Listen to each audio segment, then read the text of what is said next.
Whether you're a skeptic or a believer, join me, Rob McConnell, as together we'll investigate the world of the paranormal and the science of parapsychology here on the X-Zone Radio TV show on XZBN and the X-Zone TV channel on Simul TV.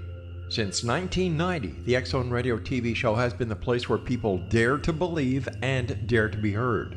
Together, we'll investigate UFOs, aliens, ghosts, Bigfoot, psychic phenomenon, lake monsters, conspiracy theories, government cover-ups, the truth embargo, alien abductions, ESP, haunted locations from around the world, and so much more.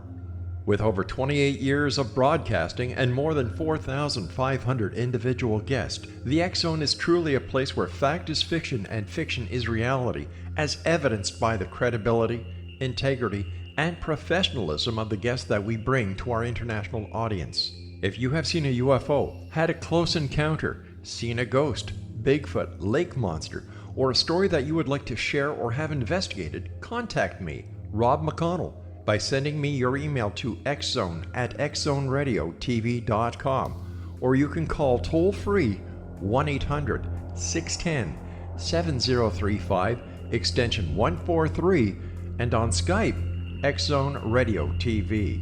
For more information on the X-Zone Radio TV show with yours truly, Rob McConnell, visit www.xzoneradiotv.com or www.xzonetvchannel.com or simultv.com and xzbn.net. Until next we meet here in the X-Zone from our broadcast center and studios in Hamilton, Ontario, Canada, always remember, X-Zone Nation, keep your eyes to the sky and your heart in the light.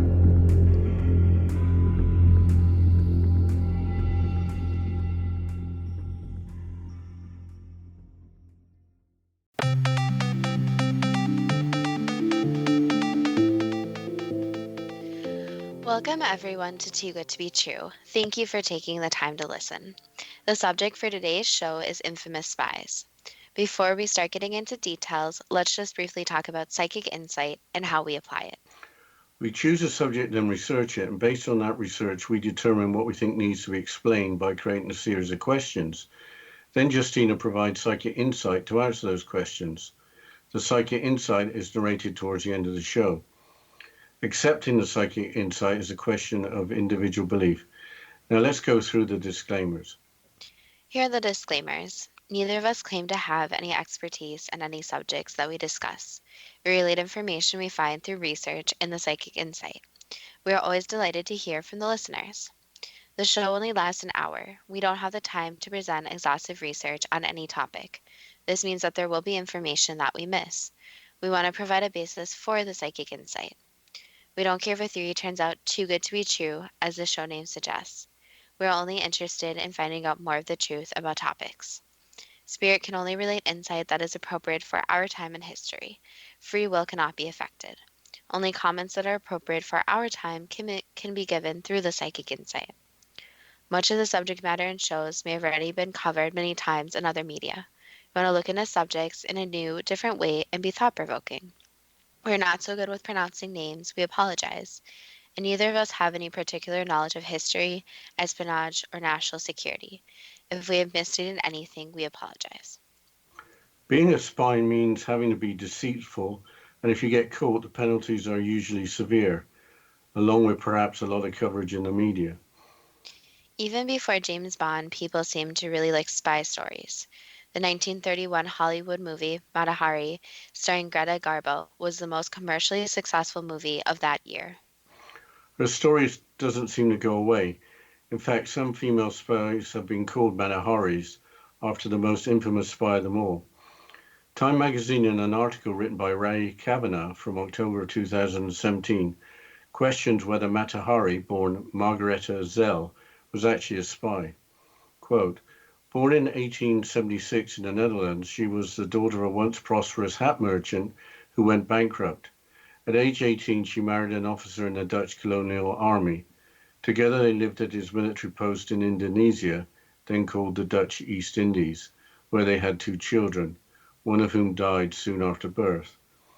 During their unhappily mutually unfaithful and at times physically abusive marriage. Upon heading back to Europe in 1902, the couple separated and ultimately divorced. Migrating to Paris, the divorcee reinvented herself as a striptease dancer who claimed to be of Far Eastern descent. She called herself Mata Hari, Eye of the Dawn in the Malay language. Starting in 1905, she captivated crowds in Europe's cultural capitals. Her career lasted about a decade until she lost ground to younger and more athletic imitators. But she still possessed abundant charm and was fluent in several languages, and was able to find success as a courtesan, seducing the wealthy and powerful from multiple nations, including high-ranking government officials, unquote. 10 years after 1905 would be 1915, the second year of World War I. How did she move around to meet the wealthy and powerful from multiple nations? Because she was from the Netherlands, the article continues, quote, because her home country remained neutral during World War I, she was allowed to cross borders with comparatively little hassle. However, her travels and lifestyle would attract attention. Before the war, her behaviors might met with mere moral disapproval, but during the war, it also elicited suspicion of espionage. Among her lovers was Major Arnold Calais, a German military attaché. Whether he began to regard her as a nuisance or a liability, he sought to dispose of her. So using a code that he knew the French had already cracked, he transmitted a message easily identifying her as a spy, unquote. So she was totally set up. Different sources differ, including that the code hadn't actually been cracked. But in a trial where her lawyer couldn't cross-examine witnesses or ask her questions, she was found guilty after the jury had been out for just 45 minutes. She was executed by the French military, as described in the same article. Quote, on July 25th, 1917, the French military government found her guilty of espionage. The Dutch government did not intervene to any significant degree on behalf of its citizen, who was executed after having spent months enduring malnourishment and incarceration in vermin-infested conditions. The myth-making began immediately after her date with the firing squad. Rumors circulated that the French executioners had fired blanks, enabling her to escape. The truth was far less romantic. After she was shot dead, her remains were donated for dissection to the University of Paris Medical School. For all the demand her body had previously inspired, nobody wanted it once she had died, unquote. By 1917, the morale of the French military was low and some divisions had begun to mutiny. The French appeared to be in the need of a scapegoat to explain at least some of the lack of military success, and found one, the attractive middle-aged female foreigner with a questionable way of life. Her legacy was to have refused a blindfold at her firing squad, while possibly smiling and blowing a kiss to her executioners. Is there any proof that she actually passed on information that would have put any military in danger? The Time magazine article concludes by suggesting that 100 years on, the jury is still out. Quote, however the public chose to remember her, the German government exculpated Mata Hari in 1930, but the nation that executed her had shown more reluctance to revisit her story. Though some French papers pertaining to her case have been declassified, it remains to be seen whether the future will further her notoriety as a spy or solidify her tragedy as a scapegoat, unquote. The term exculpated means that Mata Hari was legally declared not guilty of any wrongdoing. Therefore, in 1930, Germany officially didn't consider her to have been a spy. But decades later, in the 1970s, unsealed German documents suggest that she really was a spy.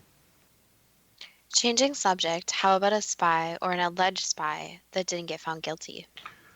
Let's talk about Peggy Shippen, who was the wife of traitor Benedict Arnold at the time of the American War of Independence. The following is from Wikipedia. Quote, Margaret Peggy Shippen, July 11, 1760 to August 24, 1804, was the second wife of General Benedict Arnold. She gained notoriety for being the highest paid spy in the American Revolution. Shippen was born into a prominent Philadelphia family with loyalist tendencies. She met Arnold during her tenure as military commander. She met Arnold during his tenure as military commander of the city following the British withdrawal in 1778. They were married in the shipping townhouse on 4th Street on April the 8th, 1779, and Arnold began conspiring with the British to change sides soon after. Peggy played a role in the conspiracy, which was exposed after Major John Andre was arrested in September 1780, carrying documents concerning the planned surrender of the critical Continental Army base at West Point, unquote. John Andre was a frequent guest at the shipping home after the British captured Philadelphia in September of 1777. So Peggy was at the center of that conspiracy. According to Wikipedia, that is probably true. Quote, as a newlywed, Peggy may have had contact with her dear friend Major Andre, who had become General Clinton's spy chief. She and Arnold also had close friends who were either actively loyalist or sympathetic to that cause. Some historians believe that Peggy's shipping instigated the correspondence between Arnold and Andre and sent military secrets to the British before her wedding, unquote. General Sir Henry Clinton was the British commander-in-chief in North America from 1778 to 1782. What happened to Peggy when Benedict Arnold was exposed as a traitor? The ThoughtCo website further explains Peggy's complicity and the events that followed. Quote, Peggy did play some part in these exchanges. She facilitated some of the communications, and some of the surviving letters include portions written in her handwriting with her husband's messages on the same sheet, written in invisible ink. In 1792, it would be revealed that Peggy was paid £350 for handling some messages. Around this time, however, Peggy became pregnant and she gave birth to a son, Edward, in March 1780. The family moved to a home near West Point, the crucial military post where Arnold had gained command, and there he was slowly weakening defences in order to make it easy to hand over to the British. In September 1780, the plot fell apart. On September 21st, Andre and Arnold met so that Arnold could hand over significant documents related to the West Point plot. As Andre attempted to return to British territory, however, he was persuaded by his go-between that it would be safer to ride in plain clothes. As a result, he was captured on September 23rd and deemed a spy instead of an enemy officer. Arnold fled on September the 25th, leaving Peggy and their son behind. George Washington and his aides, including Alexander Hamilton, were scheduled to have breakfast with the Arnolds that morning, and they discovered his treason as they arrived to find Peggy alone. Peggy became hysterical upon discovering her husband's treason, which may have helped buy Arnold time to escape, but returned to her family in Philadelphia and feigned ignorance until a letter between Andre and Peggy was discovered, upon which she was sent to British-occupied New York with her husband, where their second son, James, was born. Andre was executed as a spy, unquote. £350 in 1792 would have a value approaching $100,000 in today's terms. We'll have to continue talking about infamous spies after this break, and you're listening to Too Good to Be True with Justina Marsh and Pete Marsh on the X Zone Broadcast Network, www.xzbn.net.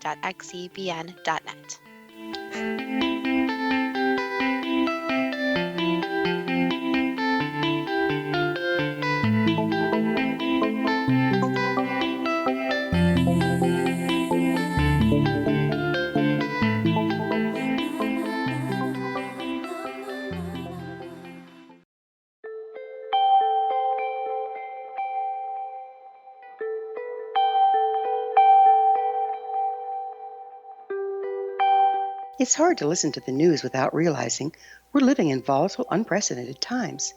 Yet never has there been such an opportunity to transform the human condition. As old structures fail, where can we find the guidance to co-create a better way? Find Your Path Home is an ever-evolving, leading-edge information, education, and healing resource center designed to support and guide you on your path to unity and enlightenment. Based on sound principles employed by shaman worldwide, we provide techniques that can support you through the current transitions, offering online shamanic classes, international long-distance shamanic healing sessions, complimentary Mission Evolution radio episodes and Stairway to Heaven TV vignettes, seminars, retreats, and much more. All of this can be found on findyourpathhome.com.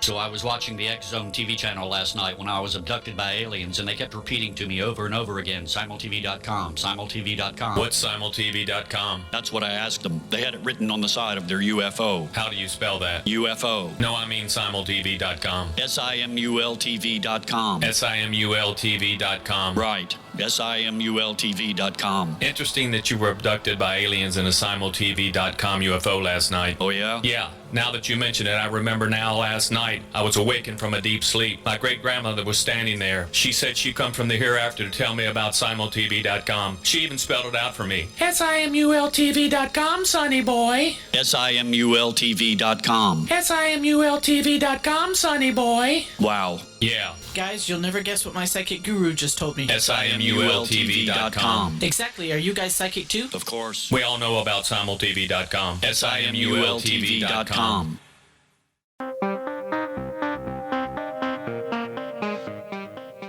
Welcome back to Too Good to Be True. And before the break, we were quoting from the ThoughtCo website about Peggy's complicity and the vents. So what happened to Peggy Shippen in the end? She left for England with her husband in 1782. They had a total of 7 children, with 5 surviving. The British royal family provided money for their family. Did the Arnolds ever return to America? The ThoughtCo website provides that information as follows, quote, Arnold returned to North America in 1784 for a business opportunity in Canada. While he was there, Peggy gave birth to their daughter Sophia, and Arnold may have had an illegitimate son in Canada.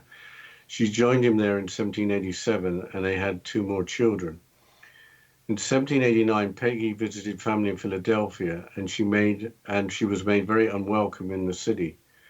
By the time the Arnolds left Canada to return to England in 1791, they were unwelcome in Canada too, where mobs met them with protests as they departed. Arnold died in 1801, and Peggy auctioned off much of their property to cover his debts. She died in London in 1804, possibly from cancer, unquote. Let's move forward in time to the start of the Cold War and talk about Julius and Ethel Rosenberg. Their trial and execution remain controversial to this day. The following account is from the History Channel's website. Quote, Julius and Ethel Rosenberg, a married couple convicted of conspiracy to commit espionage in 1951, were put to death in the electric chair on June 19, 1953. Their dual execution marked the dramatic finale of the most controversial espionage case of the Cold War. Julius was arrested in July 1950 and Ethel in August of that same year on the charge of conspiracy to commit espionage. Specifically, they were accused of heading a spy ring that passed top-secret information concerning the atomic bomb to the Soviet Union. The Rosenbergs vigorously protested their innocence, but after a brief trial in March 1951, they were convicted. On April 5, 1951, a judge sentenced them to death. The pair were taken to Sing Sing prison in Ossining, New York, to await execution. While awaiting execution nationally and internationally, their innocence or lack of it was widely debated. Were they just the victims of hysterical anti-communist feeling, or had they been dealt with justly, unquote? What were the events that led to the couple being caught and prosecuted? I think the major event that put the United States on high alert was the Soviet Union exploding their first atomic bomb. The following is from the Cold War Museum website. Quote, on August 29, 1949, the Soviet Union exploded its first atomic bomb. It came as a great shock to the United States because they were not expecting the Soviet Union to possess nuclear weapon knowledge so soon. Previously, the United States had used 2 atomic bombs on Japan to cause them to surrender during World War II. The impact that the possession of nuclear weapons by the Soviet Union had upon the United States was that it caused Americans to question their own safety, unquote. It has been argued that the 2 atomic bombs detonated over Japan in 1945 were meant in part as a demonstration of United States power to surprise and intimidate the Soviet Union. Apparently, the bombs were no surprise to Soviet Premier Joseph Stalin, who apparently had spies stealing secrets from the Manhattan Project. So, the United States and the Soviet Union, both having atomic weapons as early as 1949, made the world a very unsafe place. And after that, the arms race started, where either country was trying to get ahead of each other in military technology. At the time of the trial and execution of, at the time of their trial and execution, the Korean War against communist enemies was going on. So in the United States, being a communist wasn't going to win many friends. So, the Rosenbergs were communists. Yes, and citizens of the United States.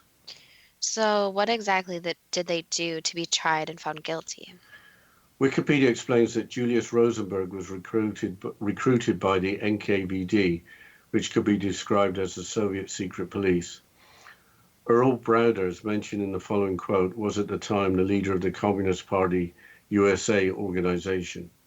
Quote, Julius Rosenberg joined the Army Signal Corps engineering laboratories at Fort Monmouth, New Jersey in 1940, where he worked as an engineer inspector until 1945. He was fired when the US Army discovered his previous membership in the Communist Party. Important research on electronics communications, radar, and guided missile controls was undertaken at Fort Monmouth during World War II. According to a 2001 book by his former handler, Alexander Feklisov, Rosenberg was originally recruited by the NKVD on Labor Day 1942 by former spy master Semyon Semenov. By this time, following the invasion by Nazi Germany in June 1941, the Soviet Union had become an ally of the United States. Rosenberg had been introduced to Semenov by Bernard Schuster, a high-ranking member of the Communist Party USA and NKVD liaison for Earl Browder. After Semenov was recalled to Moscow in 1944, his duties were taken over by Feklisov. Rosenberg provided thousands of classified reports from Emerson Radio, including a complete proximity fuse. Under Feklisov's administration, Rosenberg recruited sympathetic individuals into NKVD service, including Joel Barr, Alfred Sarant, William Pearl, and Morton Sobel, also an engineer. Pearl supplied Feklisov under Rosenberg's direction with thousands of documents from the National Advisory Committee for Aeronautics, including a complete set of design and production drawings for Lockheed's P-80 Shooting Star, the first U.S. operational jet fighter. Feklisov learned through Rosenberg that Ethel's brother David Greenglass was working on the top-secret Manhattan Project at the Los Alamos National Laboratory. He directed Julius to recruit Greenglass. In February 1944, Rosenberg succeeded in recruiting a second source of Manhattan Project information, engineer Russell McNutt, who worked on design for the plants at Oak Ridge National Laboratory. For this coup, Rosenberg received a $100 bonus. McNutt's employment provided access to secrets about processes for manufacturing weapons-grade uranium, unquote. $100 in 1944 would have a value approaching $1,500 in today's terms. But what crimes did Ethel Rosenberg commit? That remains a controversy to this day. Prior to the grand jury phase of the prosecution, there was only a weak case against Ethel Rosenberg. There is the theory that implicating Ethel Rosenberg, Julius Rosenberg would confess. Wikipedia explains how the prosecution strengthened their case. Quote, the weak case against Ethel Rosenberg was resolved 10 days before the start of the trial, when David and Ruth Greenglass were interviewed a second time. They were persuaded to change their original stories. David originally had said that he'd passed the atomic data he'd collected to Julius on a New York street corner. After being interviewed the second time, he said that he'd given this information to Julius in the living room of the Rosenberg's New York apartment. Ethel, at Julius's request, had taken his notes and then typed them up, unquote. Based on that account, it appears that Ethel Rosenberg did not have a fair trial. That is exactly what the two Rosenberg sons contend. Their second names have been changed to Miropol. They had requested President Obama to exonerate Ethel Rosenberg. The following is from a Boston Globe article from January of 2017. Quote, during their work to uncover the truth about their parents, the Miropol brothers ultimately became convinced that their father had been involved in spy activity, although they maintained that he did not share atomic secrets with the Soviet Union, as the government had alleged. However, they continued believing their mother's innocence based on interviews with her brother, David Greenglass.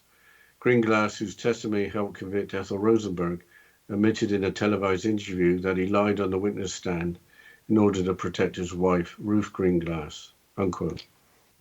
I think we have time for just one more infamous spy.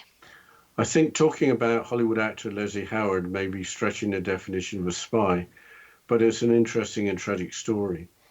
Howard had given up the riches of Hollywood to return to Britain to help with the war effort. The following is from the London Guardian newspaper from 2005. Quote, he is remembered as the obsessive love interest of Scarlett O'Hara in Gone with the Wind, but Leslie Howard should also be recalled as a British secret agent who died returning from a clandestine war mission, claims the Spanish author. Jose Rey Gizamina said that Howard, who was in a passenger aircraft shot down by the Luftwaffe in 1943, had just been to a secret meeting with General Franco, allegedly on a special mission for Winston Churchill, who wanted to get a secret message to the Spanish dictator. Thanks to him, at least in theory, Spain was persuaded to stay out of the war, Rey Gizamina claimed of the actor, famous for his portrayal of the unattainable Southern gentleman Ashley Wilkes in the 1939 film Gone with the Wind, unquote. I wonder why the British ambassador couldn't just pass on a message. But how would you travel from country to country in wartime? The visit and possible meeting with Franco were apparently unofficial, without the knowledge of the British embassy in Madrid. To get to Spain, there were scheduled flights from England to Spain's neighbour Portugal, which was a neutral country. But I think we'll have to continue with this after the break, Justina. Yes, we'll continue talking about infamous spies after this short break. And you're listening to Too Good to Be True with Justina Marsh and Pete Marsh on the X Zone Broadcast Network, www.xzbn.net.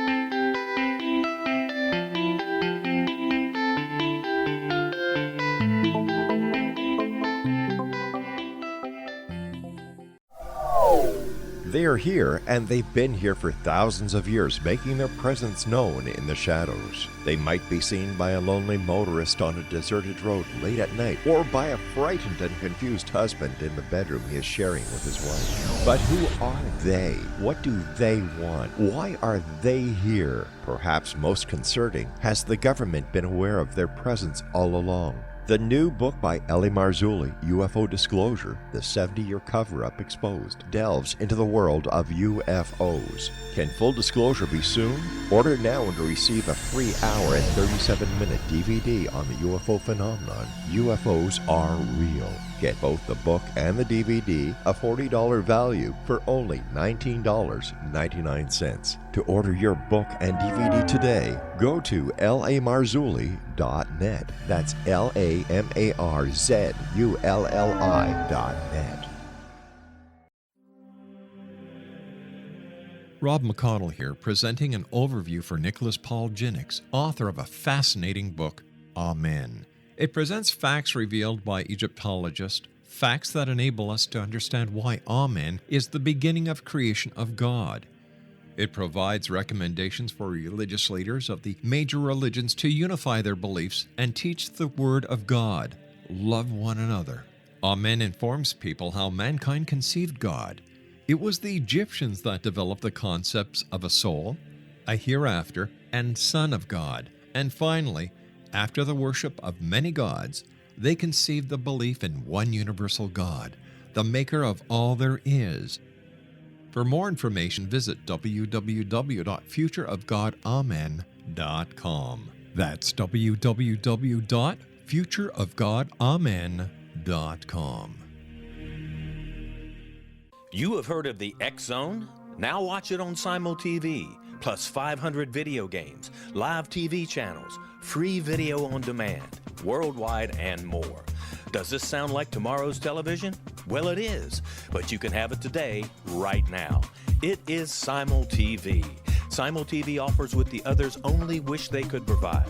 15 exclusive channels like X Zone, sci-fi, and horror. We are worldwide. No other provider offers that. 500 built-in video games. No need to have an extra expensive system. We have them included. Free video on demand. Live streaming events from around the world. Interactive online network, and much more. Tomorrow's TV today. Simul TV. Sound too good to be true? Well, it's not. You can have Simul TV today. Sign up at simultv.com. Do it today.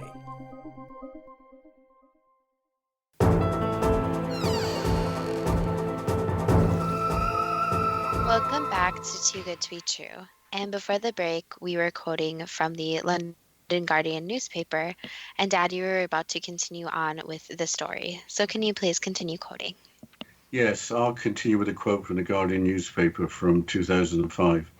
Quote, Ray Kismina, who had just published a book on the subject, has not revealed the full contents of the meeting. Howard left Madrid in June 1943 for Lisbon, then boarded a DC-3 passenger airliner bound for London. The plane was intercepted off Spain by German fighters and went down in the Atlantic, killing all on board. A rumor later circulated that the Germans thought Churchill himself was on board. Howard's manager, who also died in the crash, was said to resemble the British war leader, unquote. It's time for the first question. Why has the name Mata Hari stuck in popular culture as the archetypal female spy? Basically just the uniqueness of it, so some names stick more than others depending on how unique they are. Why did Margaretha Zelle, after returning to Europe in 1902 and after a divorce, reinvent herself as a striptease dancer, claiming to be of Far Eastern descent, calling herself Mata Hari? Basically just as a cover, so using that name as a cover so that people wouldn't find out exactly who she used to be. Why did she decide that a career as an exotic dancer was for her?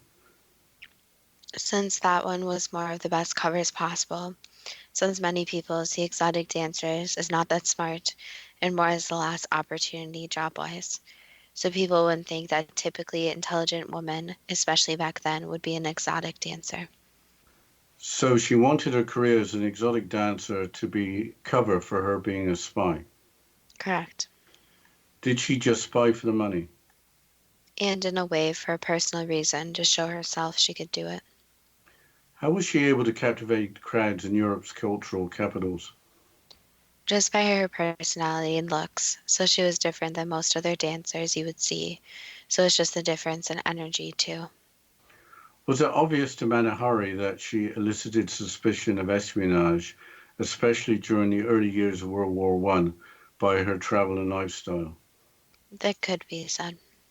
Did Major Arnold Calais, a German military attaché, regard her as a nuisance or a liability? Yes. Did Arnold Calais decide to dispose of her by using a code that he knew the French had already cracked, transmitting a message identifying her as a spy? There were others involved too, but yes, that was the main point. Why didn't the government of the Netherlands intervene significantly on Mata Hari's behalf? They didn't want all the cover blown, so it's easier to just let it go. So the government of the Netherlands knew all about her activity? Yes. Was the conviction and execution of Mata Hari in 1917 in part due to the French military needing a scapegoat due to a lack of success on the battlefield? That was part of it, yes, but also it became too dangerous to have her around, so they were worried that more secrets would be spilled. In 1930, why did the German government determine that she was not guilty of any wrongdoing?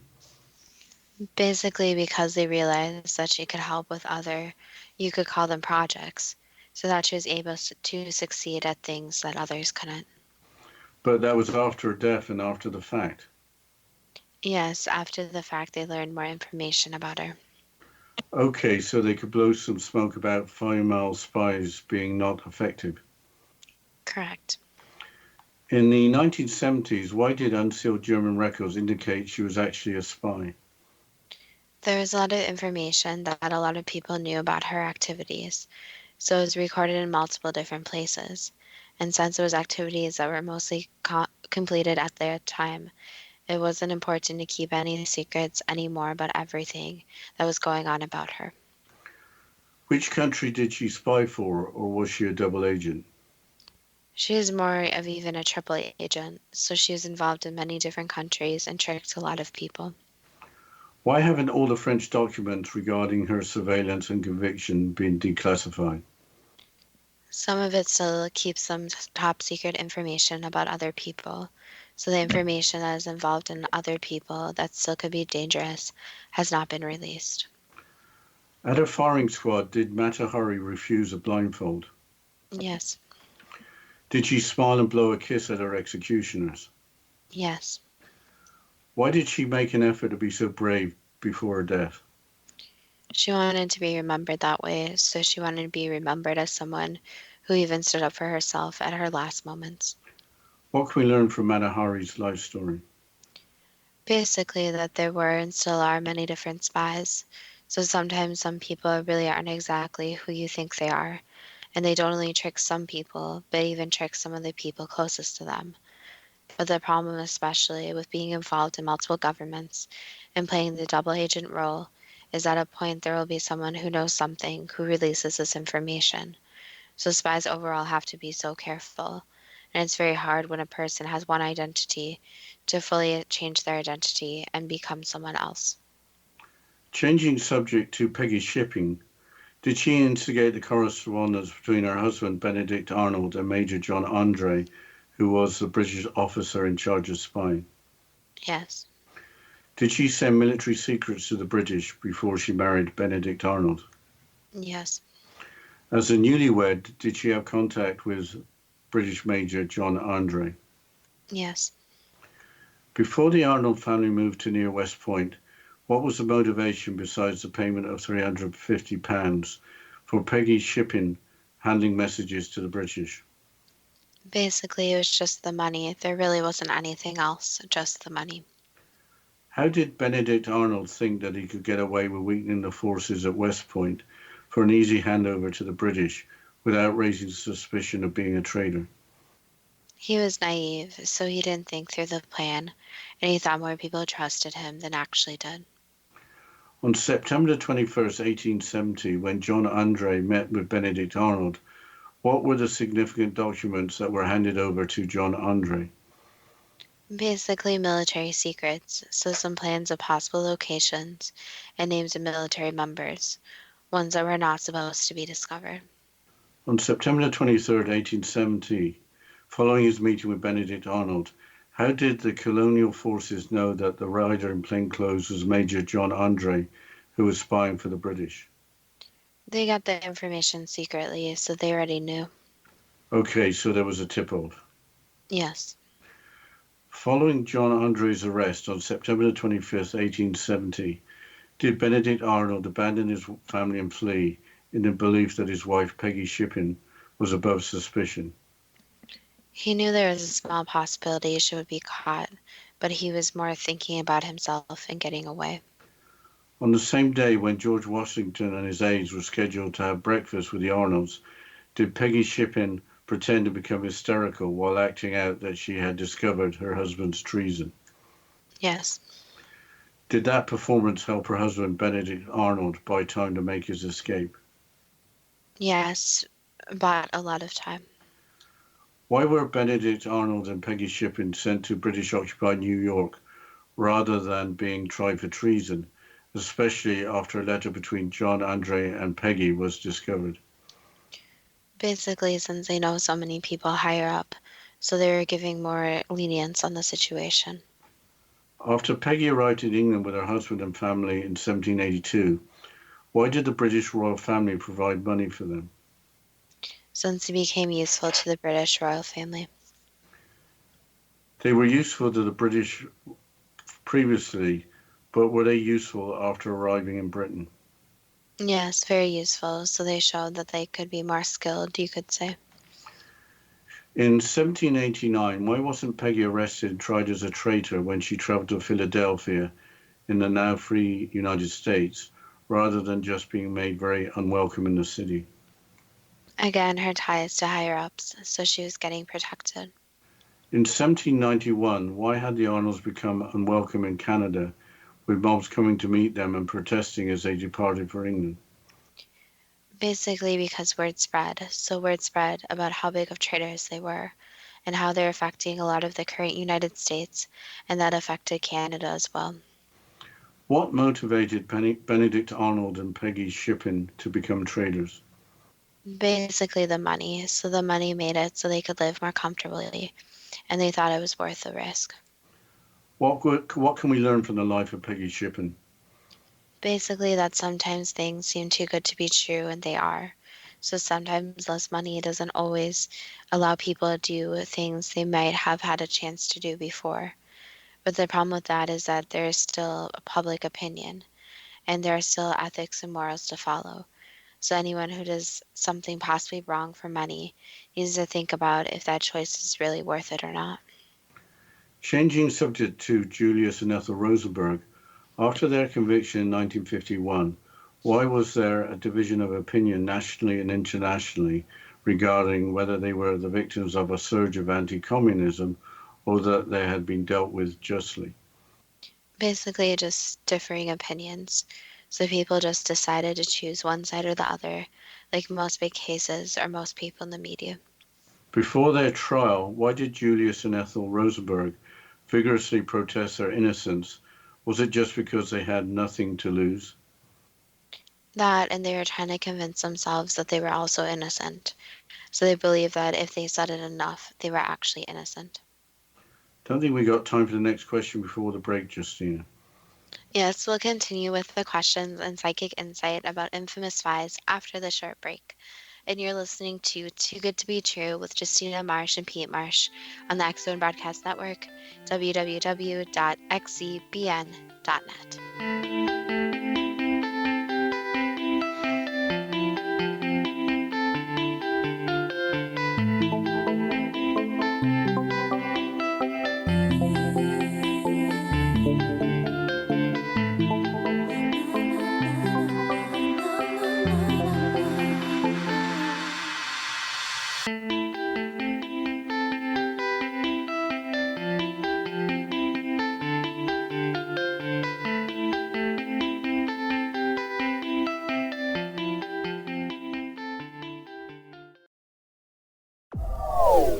They are here, and they've been here for thousands of years, making their presence known in the shadows. They might be seen by a lonely motorist on a deserted road late at night, or by a frightened and confused husband in the bedroom he is sharing with his wife. But who are they? What do they want? Why are they here? Perhaps most concerning, has the government been aware of their presence all along? The new book by Ellie Marzulli, UFO Disclosure, the 70-year cover-up exposed, delves into the world of UFOs. Can full disclosure be soon? Order now and receive a free hour and 37-minute DVD on the UFO phenomenon. UFOs are real. Get both the book and the DVD, a $40 value, for only $19.99. To order your book and DVD today, go to lamarzulli.net. That's LAMARZULLI.net.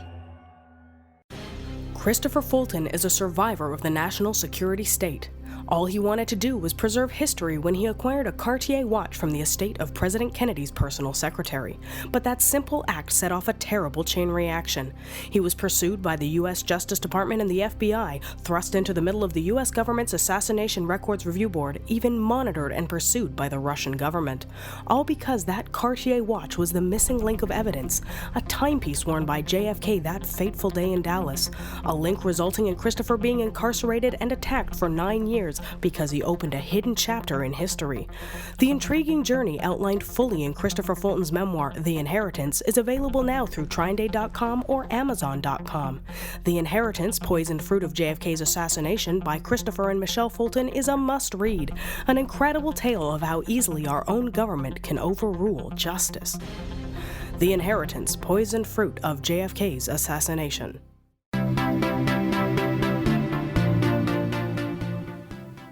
Welcome back to Too Good to Be True. And before the break, we were discussing the psychic insight and questions about infamous spies. Dad, can you please continue with the questions? Yes, here's the next question. Was the shock of the explosion of the Soviet Union's first atomic bomb in 1949, at least in part, a result of secrets being passed on by the Rosenbergs? Partially, yes. Not fully, though. With the Soviet Union possessing nuclear weapons, was fear a motivation in the United States in wanting a conviction of communist spies? Yes. Is it a reasonable assumption that the 2 atomic bombs detonated over Japan in 1945 were meant in part as a demonstration of United States power to surprise and intimidate the Soviet Union? In part, yes. Was the detonation of the atomic bombs in 1945 no surprise to Soviet Premier Joseph Stalin because spies had been stealing secrets from the Manhattan Project? Yes, it wasn't too surprising. He had more information than people even knew. In 1942, as a communist, had Julius Rosenberg been recruited by the NKVD or the Soviet secret police? Yes. Until 1945, working at the Army Signal Corps engineering laboratories, did Julius Rosenberg provide to the Soviets thousands of classified reports from Emerson Radio, including a complete proximity fuse? Yes. Did Julius Rosenberg recruit other sympathetic individuals into the service of the Soviets, with the result that secrets including a complete set of design and production drawings for Lockheed's P-80 Shooting Star fighter jet were passed on to the Soviets? Yes. Did Julius Rosenberg recruit as a spy his wife Ethel's brother, David Greenglass, who was working at the top secret Manhattan Project at the Los Alamos National Laboratory? Yes, and even got information from other people working on the project. In February of 1944, did Julius Rosenberg receive a $100 bonus for recruiting engineer Russell McNutt, who worked on the Manhattan Project at Oak Ridge National Laboratory, with access to secrets regarding processes for manufacturing weapons-grade uranium? Yes. Why wasn't Julius Rosenberg, when discovered as a spy, turned to pass on false information to the Soviets, as well as to provide information on all he knew about Soviet spying activities? Basically because of pride. So some of the answers he wanted to keep private, while some of the answers he didn't really care if they were just out there. So he took his job seriously, you could say, for some parts, but other parts he just didn't care. Was the opportunity given to try to turn Julius Rosenberg as a spy? Yes and no. Again, his pride was in the way, so they knew that they really couldn't actually trust him.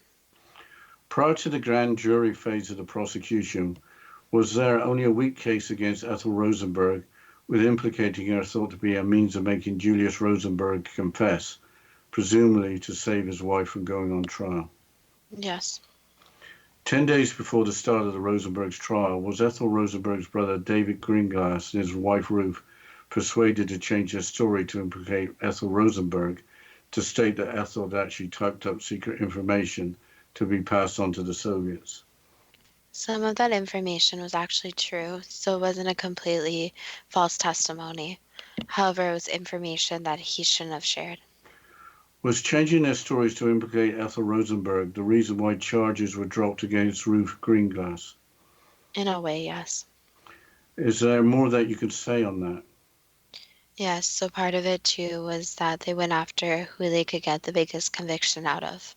So they wanted to make a point about how the prosecution was fighting their case. So you could say they put more energy into fighting the people that they knew would be prosecuted most. Did the green glasses understand at the time that by changing their testimony, that Ethel Rosenberg would be sent to the electric chair?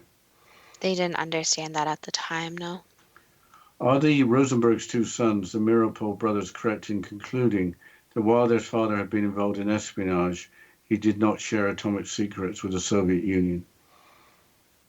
That's not true, no. Following the release of previously sealed documents revealing that the prosecution had faked evidence, are the Mirapol brothers correct in concluding that their mother was executed even though she was innocent? That's again not true. So Ethel knew about Julius's activities. Yes. Did David Greenglass later admit in a televised interview that he lied on the witness stand in order to protect his wife Ruth? Yes. Why was David Greenglass's sentence much less than that of the Rosenbergs in serving 9.5 years in prison? Just because overall it seemed that he had a lesser role to play, so the effects of sharing atomic information was a lot greater. So the fact that they shared information that could kill and injure hundreds of thousands of people was a lot greater than sharing smaller secrets. In more recent times, why was Ethel Rosenberg not exonerated by the President of the United States following the revelation that the prosecution had faked evidence? Basically, they did have some evidence that was actually non-falsified, and also because of the tension, you could say, between the Soviets, the US, and even other countries. So they needed to make a point that spies are not going to get away with what they were getting away with at the time. So it was all to make a point.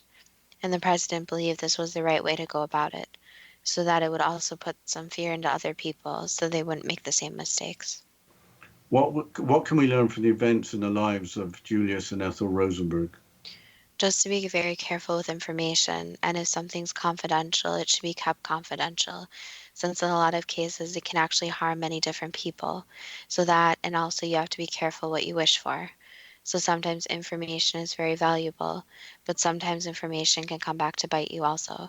So to be very careful with the information that one has, and to make sure that it's put into the correct hands and not shared for selfish gain. Changing subject to Hollywood actor Leslie Howard, was he returning from a secret mission for Winston Churchill when his passenger aircraft was shot down by the Luftwaffe in 1943? That could be said. Had Howard had a secret meeting with General Franco? There was a meeting, yes. Did Howard travel to Madrid, Spain to pass on a secret message to Spanish dictator General Franco? Yes. As a result of that secret message, was General Franco persuaded to stay out of World War II by Spain not joining forces with Hitler and Mussolini, who had supported his rise to power? There were other people who had contacted him also, so it wasn't only this one message, but many of them. Besides coded messages not being safe from interception, why was it necessary to send a famous Hollywood actor to deliver the message in person? In person has a lot more effect too, so the message was going to be a lot more powerful by being said in person than versus over coded line. Why weren't the British Embassy entrusted with the task of communicating with General Franco? Again, it wouldn't have had the same effect on the whole situation, so they chose someone who could be very effective and take a more personal turn on the message. Was that also true because General Franco had the opportunity to meet with a famous Hollywood actor? 100%, and also they shared their own personal stories too, so they had a lot more in common than one would think. Did the Germans think Churchill himself was on board, mistaking him for Leslie Howard's manager, or was Howard himself targeted when shot down? Howard himself was targeted. Was there a secret agreement to keep Franco in power after the war as military dictator, in fact until his death in 1975? Even though he was a fascist, originally supported by fascist Italy and fascist Germany? Not exactly, no. There was something more behind it, yes. There was a lot more on how these series of events played out. So they wanted to keep him in power, but it was also a choice that kind of just unfolded. So it'd be something that was just a series of events. But General Franco must have been given some incentive to stay out of World War II. The British government must have given him something. Yes, there was the thought of power, but also some other offers, you could say, where money was involved too. What can we learn about the events surrounding the untimely death of Leslie Howard? Basically, to be very careful. So again, information has a lot of power, and certain people don't always want information shared or discussed. So in taking on these missions, you could say sometimes people aren't told how dangerous and fatal these can be. And again, the task of spreading information is sometimes a very rocky one and can even lead to an untimely death. That was the last answer. For a professional spy, is living to a ripe old age too good to be true? That depends on what you are prepared to believe. Well, the nice thing about the show is you're always surprised. I had the idea that Mata Hari was an opportunist, that she became famous as an exotic dancer, and that led her into spying. But it sounds like she went into exotic dancing, so she had cover to become a professional spy. I thought that was very interesting. I think my biggest takeaway from the whole episode is probably in the last question, that information has a lot of power. So the theme it seems to be with these spies is, yes, they may have not done horrible acts or something along those lines, but they spread information that actually led down a series of events that occurred. Yes, and leaking the secrets that they did, the Rosenbergs did, for the atomic bombs and other fighter jets and other things, that's unbelievable. And I think it was said that it put the lives of hundreds of thousands of people at risk. So what can you say? And I guess spying isn't being about James Bond. I don't think there's much glamour to it. Well, on that note, if anyone has any suggestions, feel free to contact us at Too Good to Be True on Facebook with the first two spelled TWO, or our website at toogoodtobetrue.net. And we welcome any suggestions, any comments. But thank you so much for listening, and we look forward to next week's show.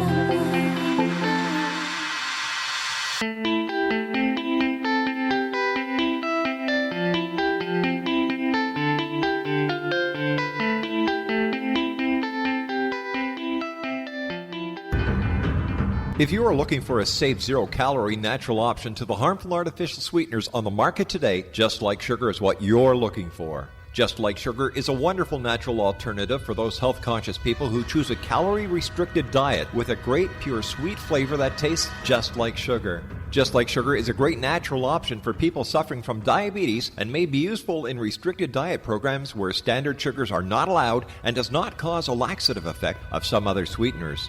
Just Like Sugar comprises a perfect blend of chicory root fiber, natural calcium, natural vitamin C, and Just Like Sugar's sweetness comes from the natural flavors from the peel of the orange. Just Like Sugar is a natural alternative to harmful artificial sweeteners and will change the way that you believe all natural sweetener products taste. Just Like Sugar is available at your local Whole Foods markets, Wild Oats markets, Henry's, Sun Harvest, and many other fine natural food stores in the U.S., Canada, and worldwide. They are here, and they've been here for thousands of years, making their presence known in the shadows. They might be seen by a lonely motorist on a deserted road late at night, or by a frightened and confused husband in the bedroom he is sharing with his wife. But who are they? What do they want? Why are they here? Perhaps most concerning, has the government been aware of their presence all along? The new book by Ellie Marzulli, UFO Disclosure, the 70-year cover-up exposed, delves into the world of UFOs. Can full disclosure be soon? Order now and receive a free hour and 37-minute DVD on the UFO phenomenon. UFOs are real. Get both the book and the DVD, a $40 value, for only $19.99. To order your book and DVD today, go to lamarzulli.net. That's LAMARZULLI.net. You have heard of the X Zone? Now watch it on Simul TV. plus 500 video games, live TV channels, free video on demand, worldwide, and more. Does this sound like tomorrow's television? Well, it is, but you can have it today, right now. It is Simul TV. Simul TV offers what the others only wish they could provide. 15 exclusive channels like X-Zone, Sci-Fi, and Horror. We are worldwide. No other provider offers that. 500 built-in video games. No need to have an extra expensive system. We have them included. Free video on demand. Live streaming events from around the world. Interactive online network, and much more. Tomorrow's TV today. Simul TV. Sound too good to be true? Well, it's not. You can have Simul TV today. Sign up at simultv.com. Do it today.